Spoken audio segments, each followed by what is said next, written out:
ታሪካችን የሚጀምረው አንድ ግዙፍ የሃይስኩል ትምህርት ቤትን እያሳየን ነው።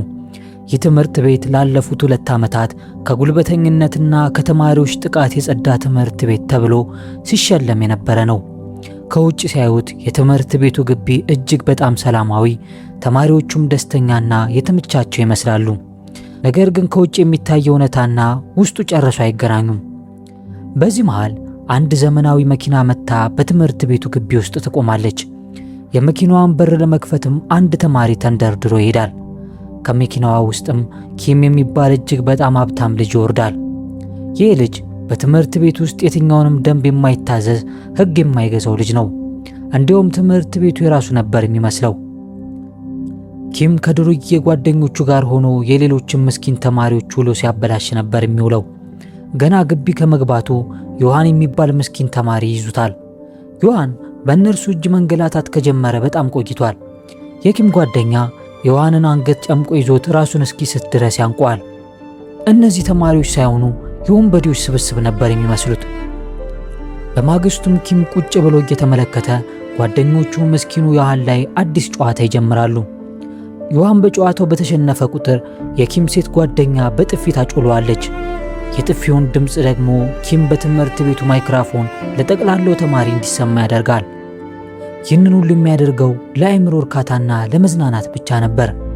አሁን ይህን ሁሉ በግልጽ ሲያደርግ ለመሆኑ የትምህርት ቤቱ አካላት የታሉ? ማንም የሚከለክለው የለም እንዴ ከተባለ የኪም ቤተሰቦች በትምህርት ቤት ውስጥ ትልቅ ስልጣን አላቸው። እንዲያውም ትምህርት ቤቱ የተሰራው በቤተሰቡ በተለገሰ ገንዘብ ነው። አባቱ ከፍተኛ የፖሊስ ባለስልጣን ሲሆን እናቱ ደግሞ በጣም ተደማጭነት ያላት ጠበቃ ናት። እናም ማንም ደፍሮ ሊናገሩ አይችልም። ለመናገር የሞከረ ተማሪ ካለም ተደብድቦ ከትምህርት ቤቱ ይባረራል። መቼም ስልጣንና ገንዘብ ሲገጣጠሙ እንዲህ አይነት አረመኔን ይወልዳሉ። ከጥቂት ጊዜያት በኋላ ሃን የምትባል ቆንጆና ማራኪ መምህር ወደ ትምህርት ቤቱ ትመጣለች። ሃን የ3 ወር ጊዜያዊ መምህር ሆና ነበር የተቀጠረችው። ትምህርት ማስተማር የልጅነት ህልሟ በመሆኑ በትምህርት ቤቱ ቋሚ መምህር ሆና ለመቀጠር ትመኛለች። ለዚህ ደግሞ የትምህርት ቤቱን መምህራንና ባለስልጣናት ልብ ለመግዛት ሁሉንም የታዘዘችውን ነገር በትህትና ታደርጋለች። በዚህ መሃል የትምህርት ቤቱ ኃላፊ ሃን ላይ የማይረባና የሚያንቋሽሽ አስተያየት ይሰነዝርባታል። ሃን ግን ዋና ዓላማዋ በቋሚነት መቀጠር ስለሆነ ጥርሷን ነክሳ ነገሩን ችላ ብላ ታልፈዋለች። ከዛ በኋላ ወደ መጸዳጃ ቤት ገብታ ያጋጠማትን ነገር በስልኳ ለወንድሟ መጻፍ ትጀምራለች። ወንድሟ ፖሊስ ሲሆን ሃን ማንኛውንም ነገር የምታማክረው እሱን ነው። ነገር ግን እርሱ በሥራ ላይ ስለነበረ መልእክቷን ወዲያውኑ ማየት አልቻለም። በዚህ መሃል 2 መምህራን ወደ መጸዳጃ ቤቱ ገብተው ማውራት ይጀምራሉ። የሚያወሩትም በኪም ጉልበተኝነት ምክንያት ራሷን ስላጠፋች አንዲት መምህርት ነበር። አሁን ሃን የተቀጠረችው በዚች በሞተችው መምህር ቦታ እንደሆነ ያወራሉ። አንደኛዋ መምህር ይህንን ነገር ሃን መስማት የለባትም፣ እሷ ምስኪን ስለሆነች ደንግጣ እንዳትሞት ትላታለች። ሃን ይህንን ሁሉ በድብቅ ሰምታለች። ወዲያውኑ ስልኳን አውጥታ በኢንተርኔት ስለዛች መምህር ታሪክ መፈለግ ትጀምራለች። በዚህ ጊዜ የሴቷ መምህር ስልክ ሲደወል ያንም ስልክ ከጎናቸው ይጮሃል። ሃን ደንግጣ ወዲያውኑ ምንም እንዳልሰማች አስመስላ ከሽንት ቤቱ ትወጣለች። ይቅርታ ጆሮዬ ላይ ኤርፎን ሰክቼ ሙዚቃ እየሰማሁ ነበር ብላም ታታልላቸዋለች። ከዚያም አንደኛዋ መምህር ሃንን አንድ ነገር ልንገርሽ ብላ ወደ ባዶ ክፍል ይዛት ትሄዳለች። እዚያም አንድ ቪዲዮ ታሳያታለች። ቪዲዮ ላይም ኪምና ጓደኞቹ አንዲትን አሮጊት ሲያንገላቱና ሲሰድቧት ይታያሉ። መምህሯም ሃንን በዚህ ትምህርት ቤት ውስጥ ቋሚ መሆን ከፈለግሽ አፍሽን፣ ጆሮሽንና ዓይንሽን ጨፍነሽ ነው መኖር ያለብሽ። ሁሉንም ነገር ባላየ ነው ማለፍ ያለብሽ። በተለይም ኪም ያለበት ቦታ ላይ ድምፅሽን አጥፊ።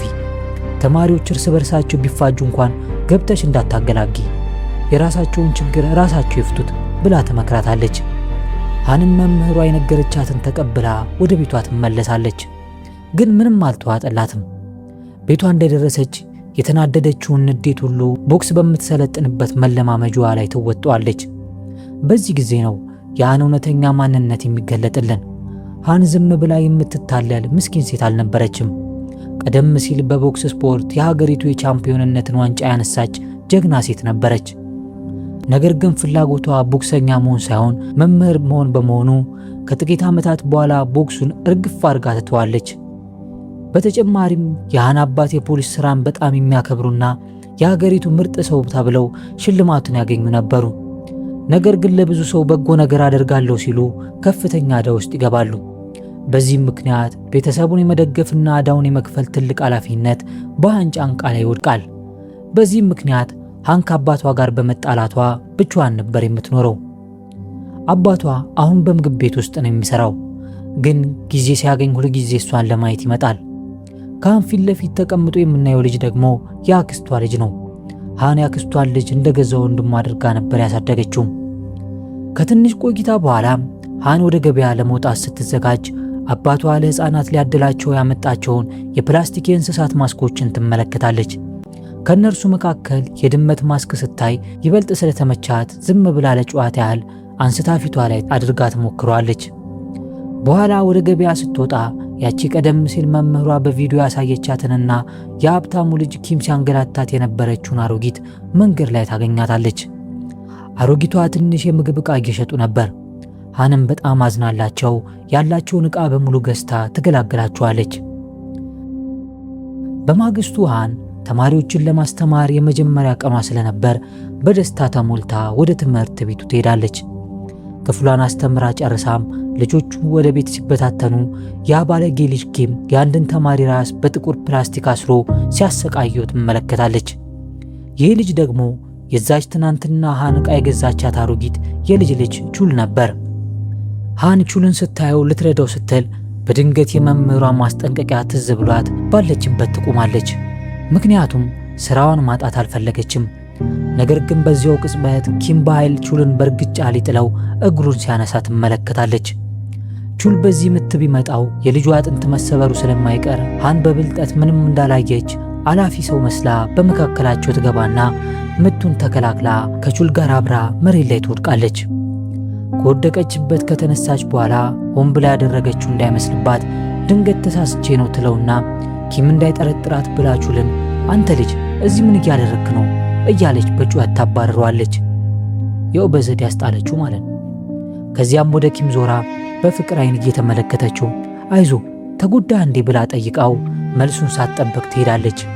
ኪምም ልጁን ስላልመታው ንዴቱ ብሶበት በጓደኞቹ ላይ ይወጣባቸዋል። በማግስቱ ቹል ሃንን ብቻዋን ለማናገር ወደ ክፍል ይጠራትና መምህር ሆይ ካላገሽኝ ራሴን ነው ማጠፋው ብሎ በለቅሶ ይለምናታል። ቹል ቀደም ሲል ለፖሊስ ከሶት እንደነበር፣ ነገር ግን ፖሊሶቹ ምንም አይነት እርምጃ እንዳልወሰዱበት በኋላም ለዳይሬክተሩ ቢናገርም ዳይሬክተሩ አንተው ራስህ ወደ ሌላ ትምህርት ቤት ግባ እንጂ እኔ እዚህ ነገር ውስጥ እጄን አላስገባም ብሎ እንደሸኙ ይነግራታል። መቼም ፖሊስና ዳይሬክተሮች ነገሩን አታካብሉት ብሎ መሸኘት ልማዳቸው። ቹልም አስከትሎ ከአንቺ ውጭ ማንም የለኝም ይላታል። ሃንም በውስጧ እኔ ራሴ ፈርቼ ስራዬን ለማዳን እየታገልኩ እንዴት ልረዳ እችላለሁ እንደማለም ብላ በመጨነቅ እሷም እንደ ዳይሬክተሩ ምክር ትምህርት ቤት እንዲቀይር ትነግረዋለች። ቹል ግን እኔ ምን አጥፍቼ ነው ትምህርት ቤቴን ጥዬ የምሄደው ብሎ ይጠይቃታል። በዚህም ሃን ግራ ትጋባለች። ሃን ነገሩ ስላሳሰባት ለምክትል ዳይሬክተሯ ማዳም ትነግራታለች። ማዳም ግን ስለ ቹል ሳይሆን ስለ ራስሽ ሕይወትና ስራሽ ብቻ አስቢ ብላ ነገሩን ታጣጥልባታለች። በዚያው ቅጽበት የትምህርት ቤቱ መምህራን በሙሉ በደስታ ኬክ እየበሉ መፍታታት ይጀምራሉ። ምክንያቱም የኪም ሀብታሟ እናት ለመምህራኑ በሙሉ የገንዘብ ሽልማት ሰጥታቸው ስለነበር ነው። ሃን ግን በንዴት እዛ ድግስ ላይ ምንም ነገር ሳትበላ ወደ ቤቷ ትመለሳለች። ቤቷ ስትደርስ ግን በጣም ርቧት ስለነበር የተሰጣትን ኬክ በፍጥነት ነበር የበላችው። አልሸሹም ዞር አሉ ይላል። ይሄ ነው ወይ ጥሏ ሄደች ወይ እዙ አልበላች፣ ደግሞ ቤቷ ይዛ መጣ ተበላለች ማለት ነው። በዚህ ጊዜ ቀደም ሲል በቦክስ ውድድር ላይ ተስፋ ቆርጣ ልተወው ስትል አባቷ ያላት ነገር ትዝ ይላታል። አንቺ እኮ የኔ ልጅ ነሽ፣ እንዲህ በቀላሉ ተስፋ አትቆርጭም። ይህ አባቷ ቃል የብሶት እሳቷን ያነደዋል። ወዲያውኑ ኢንተርኔት ላይ በመግባትም ለሀገሪቱ ትምህርት ሚኒስቴር በኪም ላይ አቤቱታ ታስገባለች። በማግስቱ ሃን ወደ ኪም ቀርባ በለሰለሰ አንደበት እባክህን የክፍል ጓደኞችን ማሰቃየትንና ማንገላታትን አቁም፣ ቆይ ላንተ ምን ይሰራልሃል ብላ ትመክረዋለች። ኪም ግን በንዴት አብዶ ጭራሽ ራሷን ሊመታት እጁን ይሰነዝራል። ነገር ግን በመጨረሻዋ ሰከንድ ራሱን ተቆጣጥሮ ይተዋታል። ሃንም ጥሏት ትሄዳለች።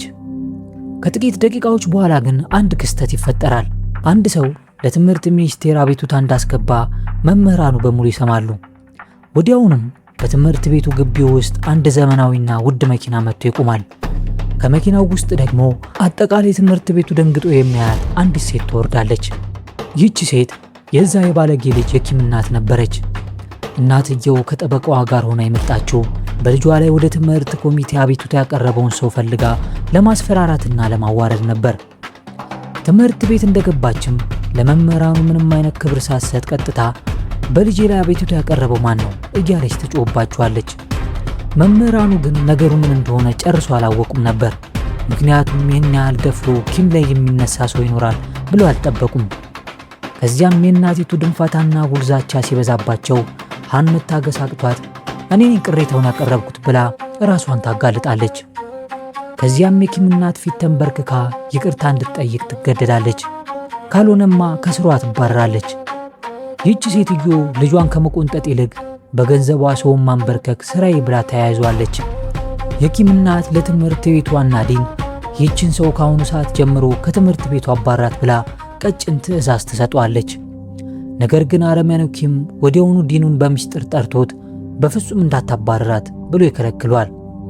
ምክንያቱም ሃን ከትምህርት ቤት ከወጣች እንደፈለገች ሊያሰቃያትና ሊበቀላት ስለማይችል እዚያው ያለች ሕይወቷን ሲሆን ለማድረግ አቅዶ ነበር። በትምህርት ቤት ውሏ የተበሳጨችው ሃን ከትምህርት ቤቱ መልስ የሆነውን ሁሉ ለወንድሟ ነግራው በኪም ላይ ሕጋዊ አቤቱታ እንዲያቀርብ ትጠይቋለች።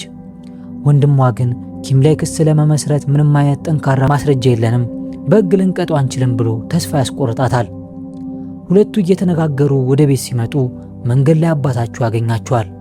አባቷ ሊያዋራትና ሊያረጋጋት ቢሞክርም ሃን ግን አልፈው ትሄዳለች። ከአባቷ ጋር ያላት ግንኙነት ገና አልተስተካከለም። ሃን ቀጥታ ብቻዋን መሆን ስለፈለገች ወደ አንድ ካፌ ትሄዳለች። ነገር ግን ብዙም ሳይቆይ ኪም ከአስቸጋሪ ጓደኞቹ ጋር እዞ ካፌ ውስጥ ይከሰታል። ኪምም ኃላፊ አግዳሚው ያያት ሃንን በግድ ጭኑ ላይ አስቀምጦ ያዋርዳታል። በድጋሚ እንደዚህ አይነት ስህተት ለመስራት እንዳታስቢ፣ ካልሆነ ግን መጨረሻሽን አስከፊ ነው ማረገው ብሎ ዝቶባት ይሄዳል። ኪም ሄዶ ሃን ብቻዋን ስትቀር የተፈጠረውን ሁሉ እያሰበች ወደ ቤቷ መሄድ ትጀምራለች። መንገድ ላይ እያለች በውስጡ አብዝታ ትጨነቃለች። ለመሆኑ ምን አድርጌ ነው ይህ ሁሉ መከራ የሚወርድብኝ? ምን ስህተት ሰራው ፈጣሪ እያለች ራሷን ትጠይቃለች። በዚያው ቅጽበት ግን ህሊናዋ መልስ ይሰጣታል። አንቺ ምንም አይነት ስህተት አልሰራሽም፣ ሰዎች ደካማ ስለመሰልቻቸውና ስለመፈሪ ብቻ ነው እየጨቆኑሽ ያሉት በሚል ጥንካሬ በውስጧ ይፈጠራል። ይህን ሁሉ ሐሳብ እያሰበች ሳለ በድንገት መንገድ ላይ ከአንድ ጎረምሳ ጋር ትጋጫለች። ጎረምሳውም ተናዶ ሊሰድባትና ሊያዋርዳት ይሞክራል። እየመጣም ይጎነትላት ጀመር። ነገሩ ያልጣማት ሃን ወዲያውኑ ይህን ጎረምሳ የደስታዋ መጀመሪያ አድርጋው በጡጫና በርግጫ አፈድሜ ታበሏለች። እነዛን ዱርዬ ተማሪዎች ከመደብደባ በፊት ይህኛው የመጀመሪያዋ ሰለባዋ ሆነ። ከዚያም ሃን በቀጥታ የኪምን ነገር ለማጠናቀቅ ኪምና ጓደኞቹ ወደሚጫወቱበት ሜዳ ትሄዳለች። እዛ ስትደርስም ኪምና ጓደኞቹ ከሌላ ቡድን ጋር ጸብ ፈጥሮ ይደባደቡ ነበር። ሃንም ይህንን አጋጣሚ በመጠቀም የድመት ማስክ ፊቷ ላይ ታጠልቅና ወዲያውኑ አስከፊ ምቶቿን ኪም ላይ ታወርድበታለች። ፖሊስ እስኪመጣ ኪም እየየ እስኪል ድረስ እንደ ልቧ ትደበድበዋለች። ፖሊሶቹ ሲደርሱ ግን ማስኳን እንዳደረገች ጥላቸው ትሰወራለች። ኪምን በምርጥ ሁኔታ ደብድባ ከተበቀለች በኋላ ሃን ማስኳን ስታውልቅ በድንገት ሊ የሚባል ልጅ ያያታል። ይህ ልጅ ደግሞ የሃን አባት በሚሰራበት ሬስቶራንት ውስጥ አብሮ የሚሰራ ልጅ ሲሆን ኪም ድሮ እሱን የሚጨቁነው ስለነበር እርሱን የሚበቀልበትን ቀን ቆርጦ አባቷ ጋር የቦክስ ስልጠና ይወስድ ነበር። በማግስቱ ሊ በትምህርት ቤቱ በሙሉ አንድ ድመት ማስክ ያሰረ ሰው ኪምን አንጠባጥቦ ጥሎታል የሚል ወሬ ይበትናል። በዚህ ምክንያት አጠቃላይ ትምህርት ቤቱ ኪም ላይ መሳቅና ማፌዝ ይጀምራል። ኪም ወደ መቀመጫው ሲሄድ ራሱ በዴስኩ ላይ የድመት ምስል ተስሎበት ያገኛል። አሁን በንዴት ጭንቅላቱ ሊፈነዳ ደርሷል። ሊ በበኩሉ ከሃን አባት ጋር የቦክስ ልምምድ ሲያደርግ ኪምን የዘረጋገፈችው የራሱ ልጅ እንደሆነ ይነግሯል። በሌላ በኩል ደግሞ ኪም ንዴቱን ማብረጃ በማጣቱ ከጓደኞቹ ጋር ሆኖ በድጋሚ ሁሉም የሚያሰቃየውን መስኪኑ ቹልን ልብሱን አውልቆ ያሰቃዩ ይጀምራል። አሰቃይቶ ሲጨርስም ሂድና ምግብ ገዝታ አምጣልኝ ብሎ ያዘዋል። ቹልም በምሬት እየሮጠ ወደ ሃን አባት ሬስቶራንት ይሄዳል። ከዚያም ቹል ኪምን ለመግደል ስላሰበ ከሬስቶራንቱ ውስጥ ትልቅ ቢላዋ አይኑ ላይ ያርፋል። ይህን ያየው ሊ የቹል ሁኔታ በጣም ያሳዝነዋል። ሊ ወዲያውኑ ወደ ሃን ዘንድ ሄዶ እነዛ ባለጌዎች ቹልን እንደገና እያሰቃዩት ነው፣ ደግሞ እኮ በዛች ቀን የድመት ማስክ አርገሽ ኪምን የደበደብሽው አንቺ እንደሆንሽ አውቃለሁ፣ ወሬውን የሚያሰራጨው እኔ ነኝ ብሎ ይነግራታል። በሌላ በኩል ደግሞ ምስኪኑ ቹል ቢላዋውን ይዞ ኪምን ለመውጋት እየሮጠ ይሄዳል። ነገር ግን ቹል ኪም ላይ ሳይደርስ በፊት ሃን እንደገና የድመት ማስኳን አድርጋ ኪምን ዳግመኛ ልታስተምረው በሩጫ ቀድመው ነበር። መጀመሪያ አካባቢ ኪም በኃይል ሊደበድባትና ሊያሰቃያት ሞክሮ ነበር። ነገር ግን ብዙም ሳይቆይ ሃን ወደ እውነተኛ አቅሟ ተመልሳ ኪምን የሌለ እንደ ኑግ ተወቅጧለች። እስከ ዛሬ ሶን ሲበድል የነበረው ኪም አሁን ብድሩን እየመለሰ ነው። በዚህ ውጊያ መካከል ግን ቹል በንዴት ቢላዋውን ይዞ ይደርስና ኪምን ለመውጋት ይሞክራል። ሃን ግን ኪም ጥቂት ጭረት እንኳን ካገኘው ቹልን እንደማይመረውና እንደሚገድለው አውቃለች። ስለዚህ ቹልን ከአደጋ ለመጠበቅ ስትል በድንገት መሃል ላይ ስትገባ ቢላዋውም ኪም ላይ ከማረፍ ይልቅ እሷን በኃይል ይቆርጣታል። በቀጣዩ ትዕይንት ሃን ተወግታ ሆስፒታል ተኝታ እንመለከታታለን። አባቷና ወንድሟ ሊጠይቋት መጥተዋል። ወንድሟም በጣም ተናዶ ይህንን የወንጀል ድርጊት በአስቸኳይ ለፖሊስ መናገር አለብን ይላታል። ሃን ግን ጨርሶ ለፖሊስ እንደማትናገር ተነግሯለች። ምክንያቱም እሷ ለፖሊስ ከተናገረች ቹል ትልቅ መከራና ስርዓት ውስጥ እንደሚገባ ታውቃለች። በሌላ በኩል ደግሞ ኪም ያንን የድመት ማስክ አድርጎ የደበደበኝ ሰው ማን ይሆን እያለ በቁጣና በጭንቀት ያስባል። በዚያው ቅጽበት ድንገት ተመሳሳይ የድመት ማስክ ያደረገ ሌላ ሰው መጥቶ ሊያጠቀው ይሞክራል። በዚህ ጊዜ ግን ኪም አብዶ ያንን ሰው የሌለ ምት ይመቷል። ሃን ከሆስፒታል ተሽሏት ስትወጣ አባቷ በጣም ተደብድቦ ወድቆ ታገኘዋለች።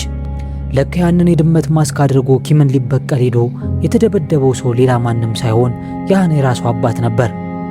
የልጁን በቀል ሊበቀል ሄዶ ነገሩ ተገልብጦበት የባሰ ተቀጥቅጦ ተመለሰ። ከዚያ ሃን ከአባቷ ጋር ወደ ቤቷ እየተመለሰች ሳለ ወደ ኋላ የሚመልሰን ትዕይንት እናያለን። ሃን በብሔራዊ የቦክስ ሻምፒዮና ፋይናል ውድድር ላይ ድንቅ ብቃት እያሳየች ነበር። ነገር ግን በጨዋታው መካከል አውቃ ትሸነፋለች። አባቷም በዚህ ነገር በጣም ተናዶባት ነበር። ነገሩ ግን እንዲህ ነበር። የአባቷ ጂምናዚየም ቦታ በዕዳ ምክንያት ሊዘጋ ስለነበር የሌላኛው ተፎካካሪ አሰልጣኝ የአባትሽ ጂም እንዳይዘጋ ከፈለግሽ ጨዋታውን አውቀሽ ተሸነፊ ብሎ ተስማምቷት ነበር። ሃንም የራሷን ህልም መስዋዕት አድርጋ የአባቷን የስፖርት ቤት ከመሸጥ ትታደጓለች። በአሁኑ ጊዜ አባትየው ይህንን እውነት እያሰበ ሃን ተኝታለች ብሎ በማሰብ እያለቀሰ ይቅርታ ይጠይቃታል።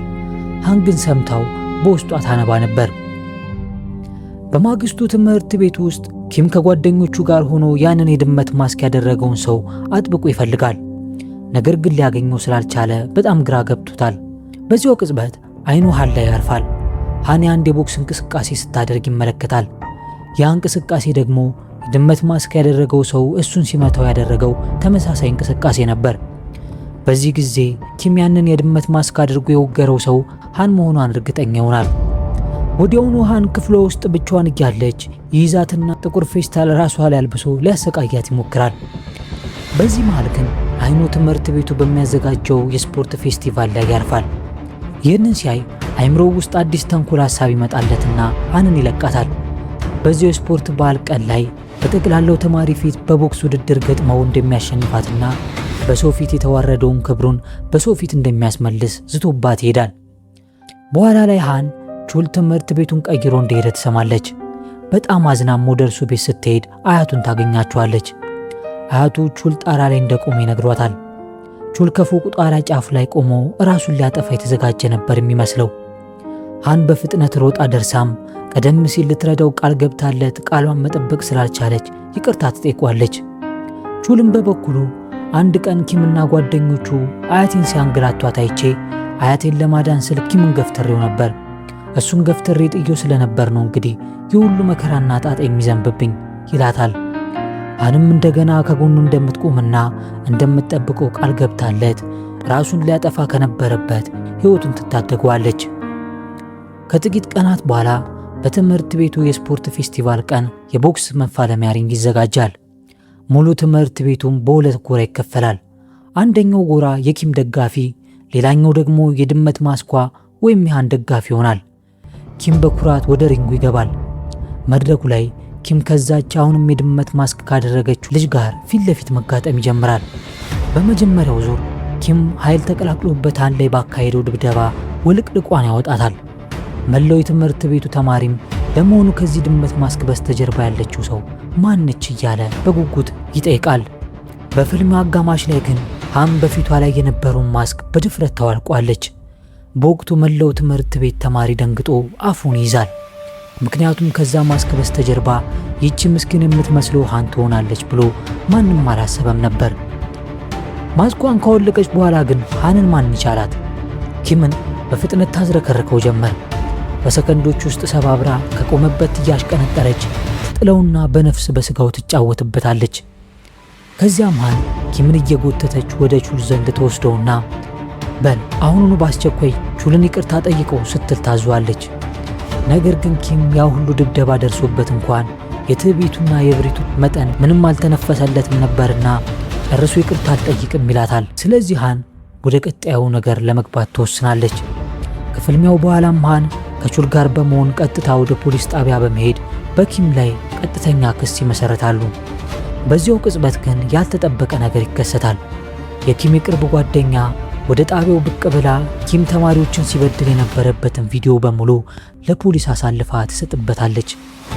ፖሊስም ይህን ሁሉ የማይካድ ማስረጃ ካገኘ በኋላ ወዲያውኑ በኪም ላይ እርምጃ በመውሰድ እጁን አስሮ ወደ ዘብጥ ይወረውራል። በዚህ መልኩ ሃን ለቹል የገባችለትን ቃል አክብራ ከዚህ ጉልበተኛ ልጅ ለአንዴና ለመጨረሻ ጊዜ ትገላግሏለች። ከጥቂት ጊዜያት በኋላ ሃን ወደ አዲስ ትምህርት ቤት ለስራ ስትሄድ የዛ ትምህርት ቤት መምህራንም እዚህ ትምህርት ቤት በቋሚነት መቀጠር ከፈለግሽ ሁሉንም ነገር ባላየና ባልሰማኑ ማለፍ ያለብሽ ብሎ ይመክሯታል። ሃን ግን ምንም ነገር ሳትናገር ፈገግ ብላ ስትመለከታቸው የዛሬው ታሪካችን እዚሁ ላይ ይጠናቀቃል። የወጌኔም ቤተሰቦች ቪዲዮን ከወደዳችሁት ላይክ፣ ሐሳብ አስተያየቶቻችሁን ደግሞ ኮሜንት ላይ፣ ሁሌም አብረን እንድንሆን ደግሞ ሰብስክራይብ በማድረግ ቤተሰብ እንሆን። እንዲሁም በቀጣይ ቪዲዮ እስከምንገናኝ ሌሎች የቻናላችንን ቪዲዮዎች እንዲጎበኙ እየጋበዝኩ እስከዚያው ይመቻችሁ።